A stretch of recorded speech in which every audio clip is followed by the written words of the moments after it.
जय हिंद, वंदे मातरम. मी जनसेवक तुकाराम डोपळ, सैनिक समाज पार्टी महाराष्ट्र राज्य कार्याध्यक्ष प्लस सैनिक समाज पार्टी महाराष्ट्र राज्य उपसंशोधक. मित्रांनो, 12 गावाचा पाण्याचा प्रश्न छेडला जातो, दाबला जातो, छेडला जातो, दाबला जातो. त्याच्यामुळं ठाम निर्णय भविष्यात घ्यावा असं मला वाटतंय. मी कोणाच्या विरोधात बोलत नाही, परत मजबुरीने गोष्ट बोलतो. माझ्या शेतकरी भगिनी बंधूंचं, त्याचप्रमाणे इतर वीरपत्नी वीरमातांचं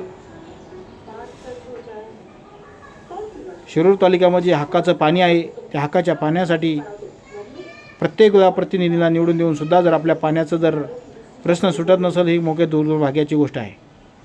म्हणून एक सांगू इच्छितो, बाकीचे सगळे प्रॉब्लेम सॉल्व्ह होतील.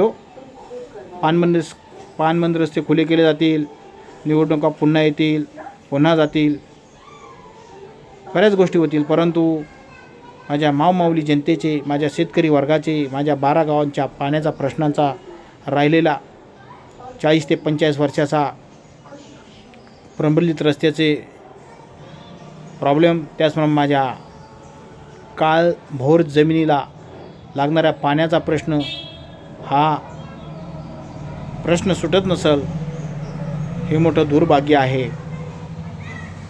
आणि सगळ्यात एक महत्त्वाची गोष्ट, फक्त आश्वासनं देतात, निवडणूक आल्यानंतर XYZ बोलतात आणि एकदा निवडून गेल्यानंतर ये रे माझ्या मागल्या. म्हणून मी कोणाच्या विरुद्ध न बोलता एकच सैनिक समाज पार्टी कार्याध्यक्ष जनसेवक तुकाराम डोपळ एकच रिक्वेस्ट करीत असेल. खूप सत्ता भोगली, बऱ्याचशा काही गोष्टी झाल्या, पण माझ्या मायमाऊली जनतेचं आणि माझ्या काळ्या मातीला शालू घालण्यासाठी का प्रतिनिधी दिवस रात्र प्रयत्न करत नाही? असं कोणतं रिजन आहे का पाणी आपल्या 12 गावांना भेटलं जात नाही? याचं थोडं कळवावे. त्याचप्रमाणे मी एक सैनिक ह्या नात्याने सांगू इच्छितो, आपल्याला अन्न वस्त्र निवाराची सगळ्यात मोठी गरज आहे, परंतु आपल्याला पाणी जर नसेल तर आपण कसं जीवन जगायचं? आज मित्रांनो, आज माझ्या शेतकरी बंधूंनो, आज माझ्या सगळ्या जनतेंनो, जर आपला पाण्याचा प्रश्न जर प्रलंबित नसता तर 12 गावाची कधी सुधारणा झाली असती. भरती होताना पण तोच प्रश्न, रिटायर झाल्यानंतर पण तोच प्रश्न, रिटायर होऊन खासदारकी लढल्यानंतर पण तोच प्रश्न.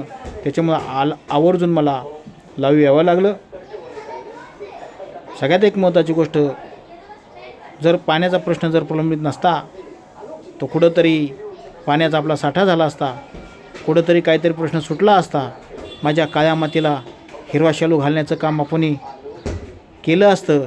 परंतु दुर्भाग्य आपलं, एवढे वर्ष निवडून देऊनसुद्धा माझ्या 12 गावाचा पाण्याचा प्रश्न सुटत नसेल. मजबुरीने एक शेतकऱ्याच्या मुलाला देशसेवा केल्यानंतर, आमदारकी खासदारकी लढल्यानंतर पुन्हा ही गोष्ट बोलावी लागत असेल, हे मोठं आपल्या 12 गावांच्या लोकांचं आणि माझ्या सैनिकांचं मी दुर्भाग्य मानतो. परंतु काही गोष्ट नाही, भविष्यात आपण ह्या प्रश्नावर 100% बोलू आणि कोण प्रतिनिधी करील माहीत नाही, पण याचा आपण पाठपुरावा करू असं सैनिक समाज पार्टी तरी शब्द देतो. थांबतो. जय हिंद, वंदे मातरम. आणि ह्या कामामध्ये कर्नल परमार साहेब राष्ट्रीय अध्यक्ष, प्रदेशाध्यक्ष माननीय डमाळे साहेब, तेच माजी सैनिक कॅप्टन कदम साहेब, त्याचप्रमाणे आमचे राजेंद्र खंडारे साहेब, त्याच जिल्हाध्यक्ष विशाल गायकवाड, त्याचप्रमाणे आमचे सामाजिक कार्यकर्ते तालुका अध्यक्ष चंद्रकांत शिंदे आणि इतर कायदेशीर सलग इतर टीम याच्यासाठी तत्पर राहीन. जास्त काही बोलत नाही. जय हिंद, वंदे मातरम. थँक्यू.